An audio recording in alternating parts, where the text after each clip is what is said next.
Isipin na naglalakad sa tabi ng isang pinagkakatiwalaang kaibigan, nagbabahagi ng mga iniisip, lihim, at pangarap.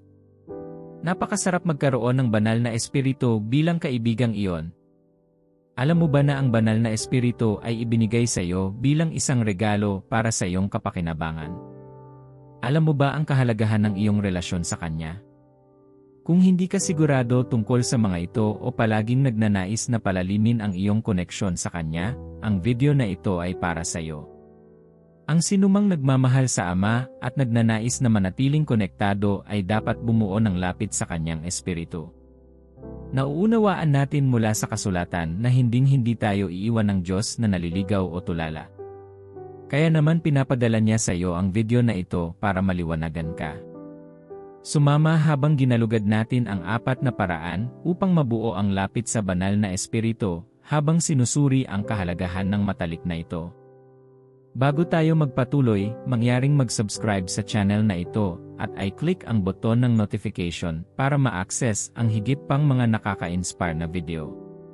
Mga minamahal, unawain na ang bawat mananampalataya ay dapat na maunawaan at kilalanin ang tripartite na kalikasan ng Diyos kung nais nilang tamasahin ang mga ministeryo ng Ama, Anak at Espiritu. Ang konsepto ng Trinidad ay simpleng Diyos sa 3 persona. Ibig sabihin, ang bawat tao sa loob ng Trinity ay may parehong banal na katangian. Dapat nating iayon at pahalagahan ang Espiritu tulad ng Ama at ni Jesucristo, ang Anak. Marami sa atin ang nakakita sa banal na Espiritu bilang isang balewala sa Trinity at kailangan nating pag-isipang muli iyon. Ano ang mas mahusay na paraan upang gawin ito kaysa sa pagkuha ng wastong pag-unawa sa Kanya? Ang Espiritu Santo ay ang Espiritu ng Diyos. Siya ang 3 persona ng Trinity, ngunit hindi ang pinakamaliit. Nangangahulugan ito na siya ay Diyos at kapantay ng Ama at Anak. Kinakatawan niya ang banal na kalikasan ng Diyos. Siya ay walang hanggan at soberano. Mula sa ulat sa aklat ng Genesis, siya ay kasangkot sa paglikha. Siya ay omniscient at omnipresent. Ang banal na espiritu ay higit pa sa isang ito o isang bagay sa loob ko na madalas nating sabihin. Siya ay isang tao at hindi isang bagay na walang buhay. Sinasabi sa atin ng Biblia na ang banal na espiritu ay maaaring magdalamhati at labanan. Siya ay nagsasalita, sumasaksi at may isip at kalooban. Hindi magagawa ng isang bagay ang mga bagay na ito, isang tao lang ang makakagawa. Narito ang kawili-wiling bahagi, ang banal na espiritu ay ibinigay sa atin para sa ating kapakinabangan. Bilang mga mananampalataya, inihahayag niya sa atin ang kaluwalhasyan ng Ama at binibigyang daan tayong tumawag kay Jesus bilang Panginoon. Ang sabi ng Biblia, walang makapagsasabing si Jesus ay Panginoon maliban sa pamamagitan ng Espiritu Santo. Sa pagtatapos ng ministeryo ni Jesus sa lupa at bago ang kanyang pag-akyat sa langit, nangako siya na ipapadala ang banal na Espiritu na katulad niya. Sinasabi sa Juan 14:26, ngunit ang tagapagtanggol, ang Espiritu Santo, na susuguin ng Ama sa aking pangalan, ay magtuturo sa inyo ng lahat ng mga bagay at magpapaalala sa inyo ng lahat ng sinabi ko sa inyo. Ibinigay ng Diyos ang kanyang Espiritu sa atin, na kanyang mga anak, upang maging ating tagapagtanggol, mang-aaliw, tagapamagitan, tagapayo, tagapagpalakas, at standby, bukod sa marami pang iba. Kinakatawan niya ang kabuuan ng Trinidad at nabubuhay mismo sa loob natin. Siya ay gumagabay, nagtuturo, at nagbibigay ng kapangyarihan sa atin upang matugunan ang mga inaasahan ng Diyos.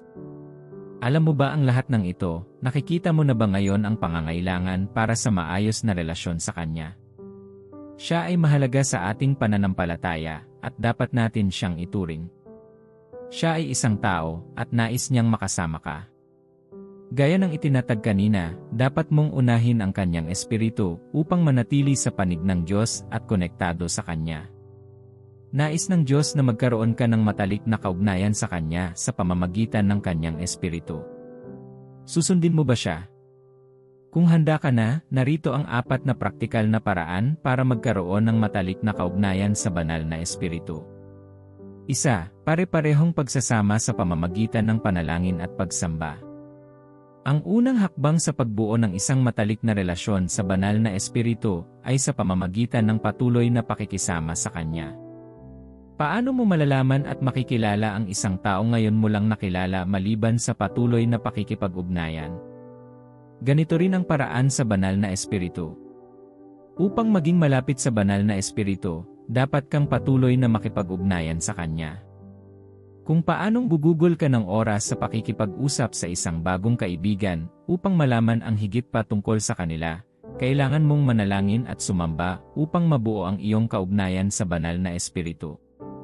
Bilang isang mananampalataya, ang mga pakpak ng banal na espiritu ay inihanda para sa iyo upang sakyan. Ngunit mayroong isang postura na dapat mong gawin upang mapakinabangan at magamit ito, at iyon ang postura ng panalangin. Ang panalangin at pagsamba ay mabisang paraan ng pakikipag-usap sa Diyos. Sila ay mga kasangkapan ng koneksyon sa Diyos. Habang nananalangin at sumasamba, hinahanap mo ang mukha ng Diyos, at ginagawa niya ang kanyang sarili na magagamit. Kinakausap mo siya, at kinakausap ka rin niya. Ibinibigay mo ang iyong mga pasanin sa Kanya, at binibigyan Kanya ng kaaliwan. Sa paggawa nito, mas nasanay ka sa Kanya, at nabubuo ang iyong relasyon sa Kanya. Ang panalangin ay nagpapalalim ng iyong kaugnayan sa Diyos. Naaalala mo ba kung gaano ka kaginhawaan noong huling beses kang nagdarasal sa Diyos? Kasama ng nakakapreskong pakiramdam na yon ay isang kasiguruhan na alam mo kung sino ang nakasama mo. Hinaharap mo ang iyong araw ng buong tapang at may kumpiyansa. Alam mong ipinagkatiwala mo ang iyong mga paraan sa Panginoon. Ang pagsamba ay isa ring kasangkapan upang anyayahan ang presensya ng Diyos. Kapag tunay mong sinasamba siya, tinutupad mo ang mga hangarin ng kanyang puso. Sinasabi ng Biblia na ang Ama ay naghahanap ng mga mananamba na sasamba sa Kanya sa espiritu at katotohanan. Ang ginagawa mo habang sumasamba sa Diyos ay dinadakila siya sa lahat ng bagay. Hindi dahil sa wala kang mga bagay na dapat ikalungkot at pag-iisipan, kundi dahil pinili mong itaas ang Diyos sa lahat ng ito. Ang paggawa nito ay nagsisiguro sa iyo ng isang magandang lugar sa presensya ng Diyos, pinatitibay ang iyong kaugnayan sa Kanya. Ang sabi sa Juan 12:32, at ako, kapag ako ay itinaas mula sa lupa, ay dadalhin ko ang lahat ng tao sa akin. Itinatampok ng banal na kasulatang ito na kung nais mong mapalapit sa Diyos, dapat mong sambahin at dakilain siya. Gayunpaman, mayroong isang mahalagang kadahilanan na nakalakip sa pagbuo ng matalik na kaugnayan sa banal na espiritu sa pamamagitan ng pakikisama, at iyon ay ang pagkakapare-pareho. Kung ikaw ay magdadasal at sumamba sa Diyos upang mas maging malapit sa Kanya, kailangan mong gawin ito ng palagian. Isipin ito. Ano ang mararamdaman mo kung isang beses lang sa isang buwan nakipag-usap sa iyo ang isang taong gustong makilala ka? Sa tingin mo ba lalago ang relasyong iyon? Gaya ng naisip mo, ang sagot ay hindi. Hindi mo mapapalalim ang iyong relasyon sa Diyos kung dadaan ka lang kung gusto mo o maginhawa. Dapat kang maging pare-pareho at maalab sa iyong pakikisama. Ipinapakita nito kung gaano mo pinahahalagahan ang relasyon na sinusubukan mong buuin. Huwag maging isang mananampalataya na naghahanap lamang sa Diyos sa kanilang mga sandali ng problema. Huwag maging ganoong tao na kailangang maakit ng matatamis na kwento tungkol sa Diyos bago ka sumamba at magtaas ng altar ng pasasalamat sa Kanya.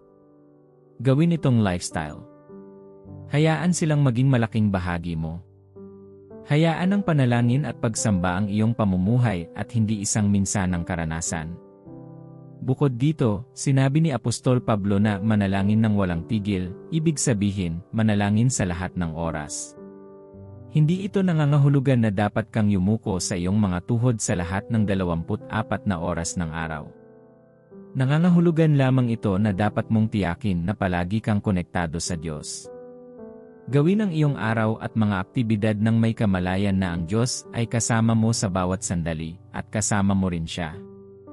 Ganyan ang intimate relationship. Itigil ang paghahati-hati ng iyong relasyon sa Diyos.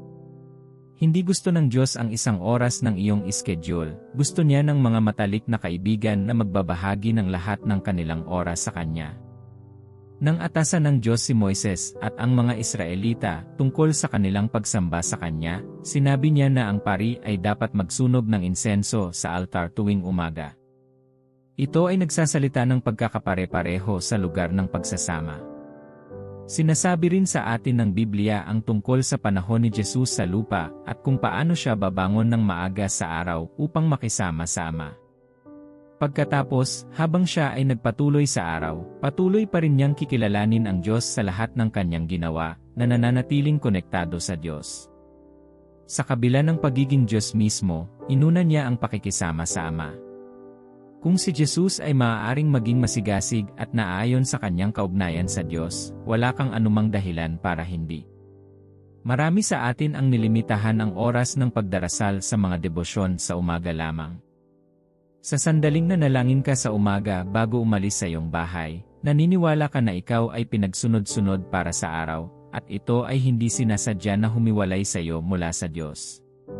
Ngunit kung itatago mo ang iyong puso sa Diyos, kahit na pagkatapos ng iyong debosyon, mananatili kang konektado sa Kanya.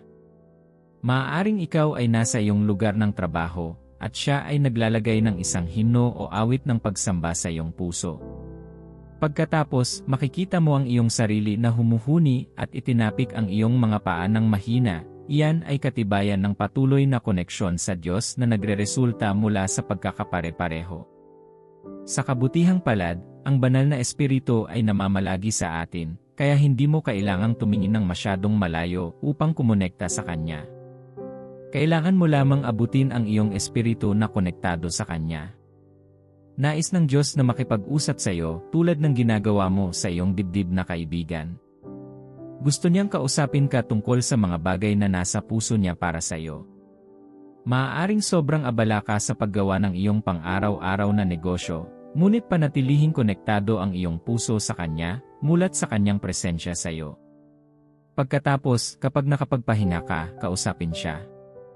Sabihin ang mga bagay tulad ng, "Mahal na Espiritu Santo, alam kong ikaw ay kasama ko. Salamat sa pagtulong sa akin na makayanan ang araw na ito. Mahal kita, Panginoon." Mukhang simple, ngunit sa ganoong paraan ka mananatiling konektado sa Diyos at bumuo ng lapit sa banal na Espiritu. Mga minamahal, maging masigasig at pare-pareho sa iyong kaugnayan sa banal na Espiritu ngayon. Manalangin at magpasalamat sa Kanya sa lahat ng oras. Tratuhin ang iyong panalangin bilang isang two-way na komunikasyon. Kapag ibinuhos mo ang iyong puso sa Kanya, huwag magmadali, matyagang maghintay na marinig mula sa Kanya. At kapag hindi mo alam kung ano o kung paano manalangin, manalangin sa Espiritu.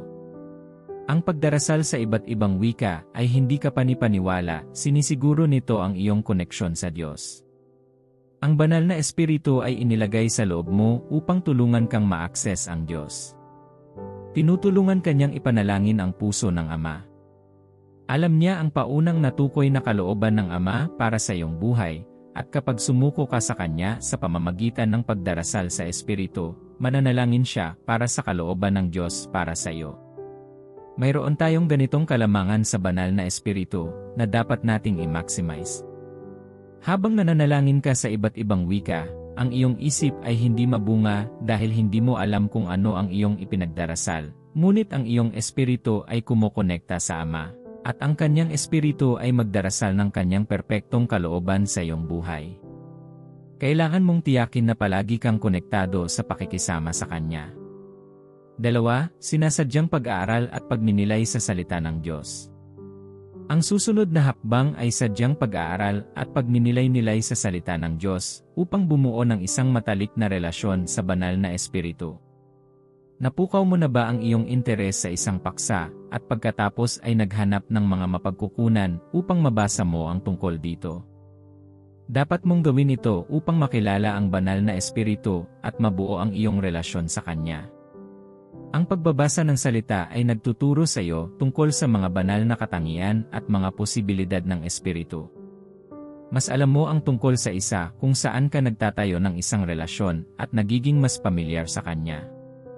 Ano ang mas mahusay na paraan upang paunlarin ang iyong kaugnayan sa banal na Espiritu kaysa basahin kung ano ang isinulat tungkol sa Kanya?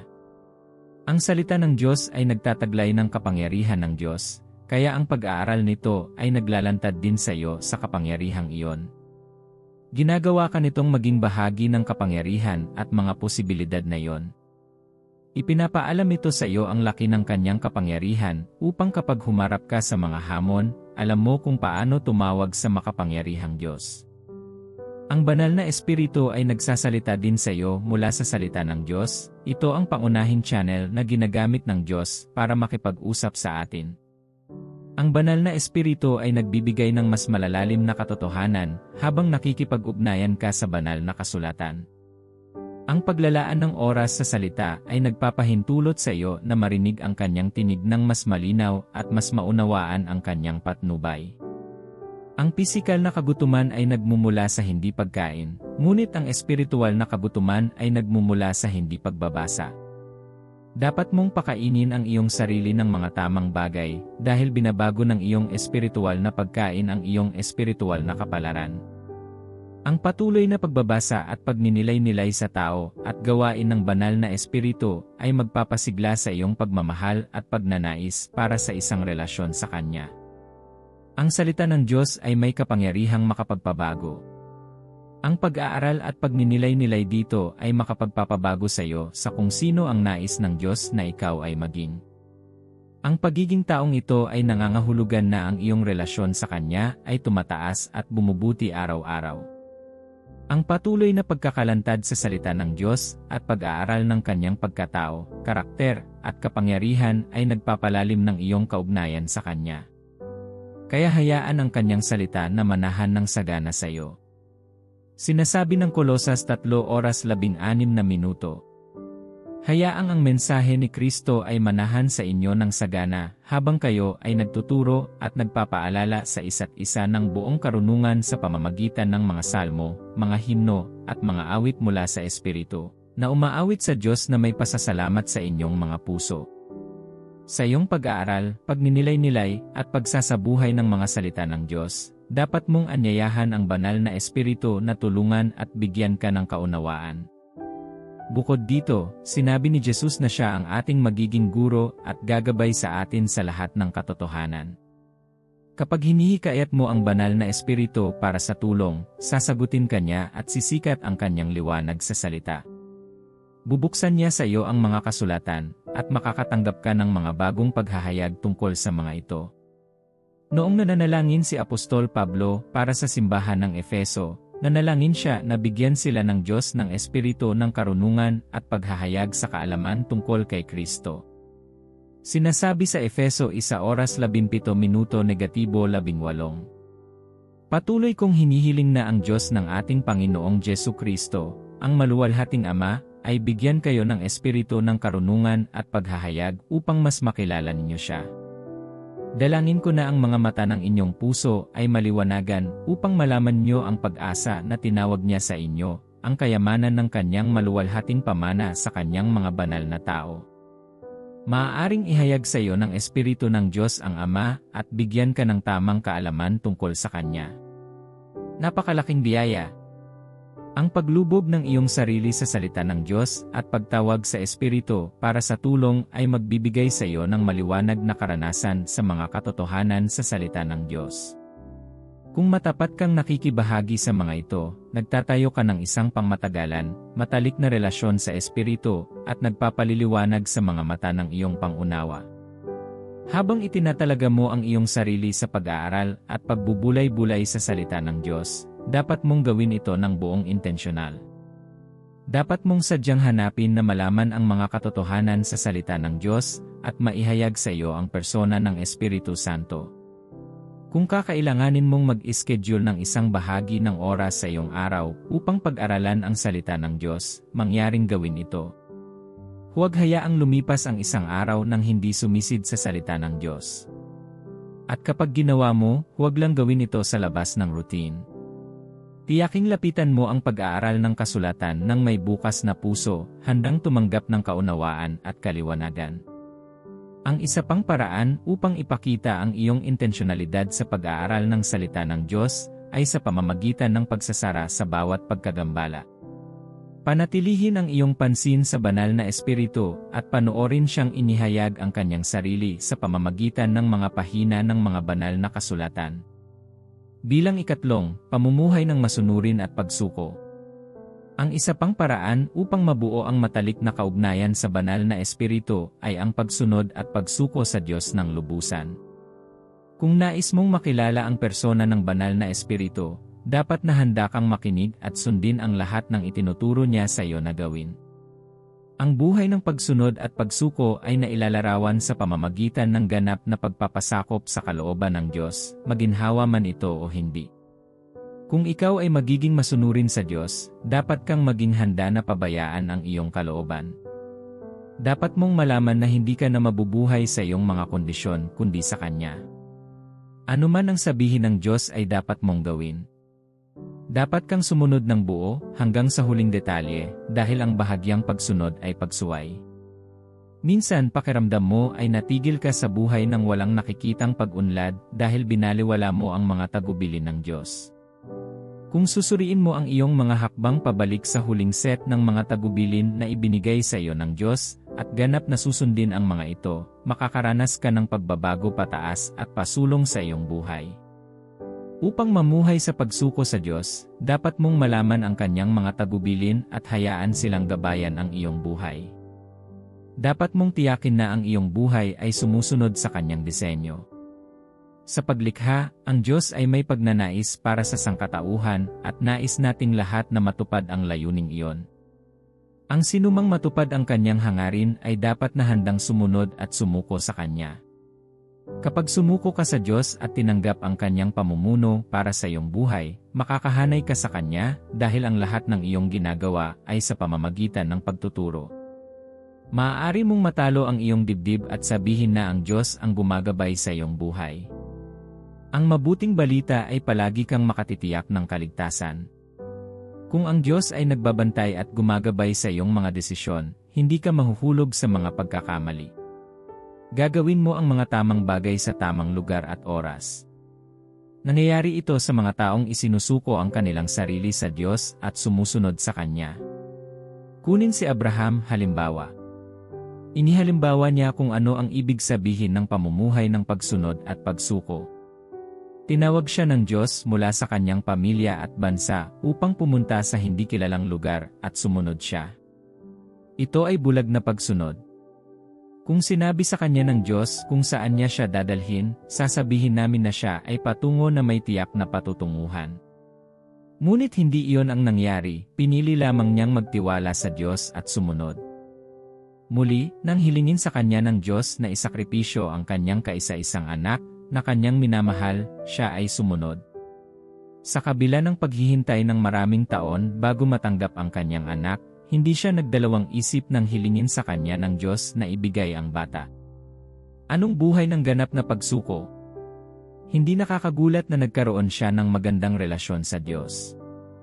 Wawasakin ng Diyos ang mga bansa ng Sodoma at Gomora, ngunit hindi siya makakapagpatuloy hanggang sa ipinaalam niya sa kanyang kaibigang si Abraham. Dapat kang matuto sa kwentong ito. Kung gusto mo ng isang matalik na relasyon sa Diyos, dapat kang matutong sumunod sa Diyos, kahit na hindi mo alam kung ano ang kanyang ginagawa. Ito ay tinatawag na pagsunod sa kanya ng walang taros. Kailangan mong magtiwala na lagi niyang nasa puso ang pinakamabuting interes mo at hindi ka dadalhin sa pagkawasak. Si Moises ay isa ring masunuring tao. Sa kabila ng kung paano niya tinapos ang kanyang buhay, namuhay pa rin siya ng masunurin. Ginawa niya ang isang mahusay na trabaho na inilabas ang bansang Israel mula sa Ehipto sa kabila ng kung gaano sila katigasan. Ang isang tao lamang na nag-alay ng buong buhay sa pagsuko sa Diyos ang maaaring manatili sa bundok na tumatanggap ng mga utos mula sa Diyos. Hindi katakataka na iniulat siya ng Biblia bilang isa sa ilan na direktang nakipag-ugnayan sa Diyos. Minamahal, kung nais mong bumuo ng isang matalik na relasyon sa banal na espiritu, dapat kang magpasya na sumunod at sumuko sa Kanya mula ngayon. Ang paglakad sa espiritu ay nangangailangan ng pagsuko ng iyong kalooban at mga hangarin sa Diyos. Kapag mas sinusunod mo ang Kanyang mga pahiwatig, mas tumitibay ang iyong matalik na kaugnayan sa Kanya, at mas marami kang paghahayag tungkol sa Kanya. Sinasabi sa Juan 14:21. Ang sinumang may mga utos ko at tumutupad nito ay siyang umiibig sa akin. Ang umiibig sa akin ay ibigin ng aking Ama, at mamahalin ko rin sila at ipakikita ang aking sarili sa kanila. Sa buong ministeryo ni Jesucristo sa lupa, isinuko niya ang kanyang kalooban sa Diyos. Sinasabi ng Biblia na iniwan niya ang kanyang kaluwalhatian sa langit at naging isang lingkod, isinuko ang kanyang sarili sa agenda ng Diyos. Lahat ng ginawa niya ay nakita niyang ginawa ng Ama. Maging sa Getsemani, kung saan siya nanalangin, ninais niyang malampasan siya ng kopa, ngunit nagpasakop sa kalooban ng Panginoon. Sinasabi sa Mateo 26:42, umalis siya sa pangalawang pagkakataon at nanalangin, Ama ko, kung hindi maalis ang sarong ito malibang inumin ko ito, mangyari nawa ang iyong kalooban. Kaya, turn mo na para sumunod at sumuko sa Diyos. Numero 4, pagbuo ng sensitivity sa kanyang boses. Ang pangwakas na praktikal na paraan para magkaroon ng matalik na pakikipag-ugnayan sa banal na espiritu, na tatalakayin natin sa video na ito, ay ang magkaroon ng sensitivity sa kanyang boses. Ang komunikasyon ay mahalaga sa anumang relasyon, at ito ay naangkop sa banal na espiritu. Kung gusto mong magkaroon ng matalik na relasyon sa banal na espiritu, dapat mong marinig siya kapag nagsasalita siya. Kapag naputol ang paghahatid ng channel ng komunikasyon ng anumang relasyon, nagdudulot ito ng pagkasira sa relasyon. Isipin kung gaano kahirap ipaalam ang iyong mga opinyon sa isang taong hindi nakakarinig kapag nagsasalita ka. Nasubukan mo na bang makipag-usap sa isang taong hindi nakakaintindi ng iyong wika? Ito ay dapat na may tungkulin. Ang kawalan ng kakayahang makipag-usap ay ginagawang walang silbi ang relasyon. Ganoon pala ang pakiramdam kapag hindi makalusot sa iyo ang Diyos dahil hindi mo siya naririnig. Ang pakikinig mula sa Diyos ay nangangahulugan na ikaw ay pag-aari ng Diyos. Sinasabi sa Juan 10:27, ang aking mga tupa ay nakikinig sa aking tinig, nakikilala ko sila at sila'y sumusunod sa akin. Ang banal na espiritu ay nakikipag-usap sa iba't ibang paraan, sa pamamagitan ng panloob na saksi, mga banal na kasulatan, mga panaginip, at mga pananaw ng ibang mga mananampalataya. Ang pakikinig sa Diyos sa pamamagitan ng alinmang channel na ginagamit niya para sa iyo ay magpapahusay sa iyong relasyon sa Kanya. Huwag maging isang mananampalataya na nakakaligtaan kung ano ang mayroon ang Diyos para sa kanila dahil hindi nila marinig mula sa Diyos. Ang mga bagay na ipinapaalam ng Diyos sa atin bilang Kanyang mga anak ay masyadong mahalaga para hindi makaligtaan. Siya ay nagbibigay ng mga tagubilin, mga babala, mga direksyon, at mga mapa ng destiny. Nakakalungkot na makaligtaan ang mga mahahalagang bagay na ito dahil hindi ka pa nagkakaroon ng sensitivity sa boses ng Diyos. Upang mabuo ito, dapat kang maging receptive sa pagtanggap mula sa Kanya sa pamamagitan ng anumang channel na ginagamit niya. Itigil ang pagsasabing, naririnig ko lamang ang Diyos sa pamamagitan ng aking mga panaginip o naririnig ko lamang ang tinig ng Diyos mula sa mga banal na kasulatan at wala ng iba. Sa halip, maging handang makinig at magsanay ng pagsunod. Gayon din, itigil ang mga makasalanang gawain dahil ito ay hahadlang sa iyong pakikinig sa Diyos. Unahin ang oras na ginugugol mo sa pakikisama sa Diyos at gawing handa ang iyong sarili na maabot niya. Kung gagawin mo ang lahat ng ito ng masigasig at hihilingin sa Diyos na tulungan ka, ang iyong kaugnayan sa banal na espiritu ay makakaranas ng malaking pag-unlad. Mga minamahal, maaari kang magkaroon ng lapit sa Espiritu ng Diyos sa mga praktikal na paraan na ito. Lahat sila ay nangangailangan ng iyong dedikasyon at kasipagan. Tulad ng iba pang proyekto, ang pagbuo ng isang relasyon sa Diyos ay nangangailangan ng pagsisikap at dapat kang maging handa sa gawain. Handa ka na ba? Ang pag-alam kung ano ang paninindigan mong makuha mula sa relasyong ito ay dapat na hikayatin ka na maglagay ng kinakailangang pagsisikap. Ang isang matatag at matalik na relasyon sa banal na espiritu ay gumagawa sa Kanya ng hayagang kumilos sa iyong buhay. Itatatag niya ang paghahari ni Kristo sa iyong buhay sa pamamagitan ng pagpapakilala sa kanyang presensya. I-redirect niya ang iyong mga hangarin mula sa kasiyahan sa iyong sarili patungo sa pagluwalhati kay Jesus. Hahatulan ka niya ng kasalanan at akayin ka na maging higit na katulad ni Jesus sa iyong pagkatao. Gagabayan ka ng banal na espiritu at bibigyan ka ng kapangyarihan para sa gawain ng ministeryo at gagawing magagamit mo ang kanyang mga kaloob para sa pagpapatibay ng simbahan. Ang kanyang ministeryo ay mahalaga sa buhay ng isang mananampalataya at ang pagkakaroon ng isang matalik na relasyon sa kanya ay kung paano mo magagamit ang lahat ng ibinigay sa iyo sa kanya. Gawin ang unang hakbang sa pagbuo ng relasyong iyon sa pamamagitan ng paggawa ng desisyon at paghiling sa Diyos na tulungan kang magtagumpay. Pumunta tayo sa Diyos sa panalangin. Mahal na Diyos, gusto kong magpasalamat sa pagiging mabuting ama ko. Ang iyong pagiging ama ang nagpapanatili sa aking buhay. Sa iyo ako nabubuhay at mayroon ang aking pagkatao.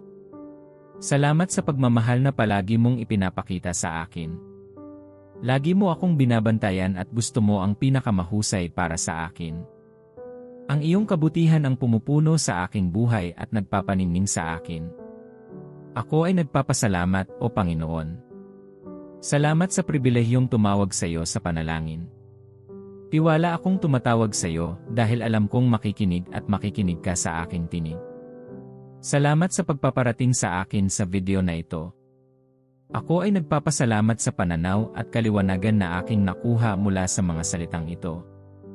Alam ko ang kakanyahan ng pagkakaroon ng matalik na kaugnayan sa iyong espiritu. Natutunan ko rin ang mga praktikal na paraan upang mabuo ang ugnayang ito, at hinihiling ko na tulungan mo akong ilapat ang mga aral na ito sa aking buhay.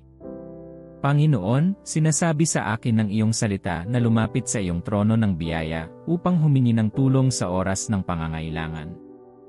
Naparito ako ngayon dahil kailangan mo akong tulungan. Nais kong maging isang tagatupad, hindi isang tagapakinig lamang ng mga salitang ito.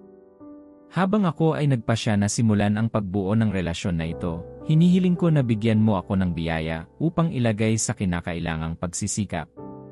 Palakasin mo ako, O Panginoon, upang gawin ang iyong kalooban. Ama, ipinagdarasal ko ang biyayang ipagkakaloob sa pakikisama sa iyo araw-araw. Nais kong makipag-usap sa iyo sa pamamagitan ng mga panalangin at pagsamba. Tulungan mo akong maging masigasig at pare-pareho sa pakikisama sa iyo. Hindi ko nais na limitahan ang iyong komunikasyon sa aking debosyon sa umaga lamang, gusto kong manatiling konektado sa iyo kahit na sa aking mga pinakaabalang araw. Turuan mo akong lumapit sa iyo ng may bukas at mapagpanggap na puso, handang tumanggap.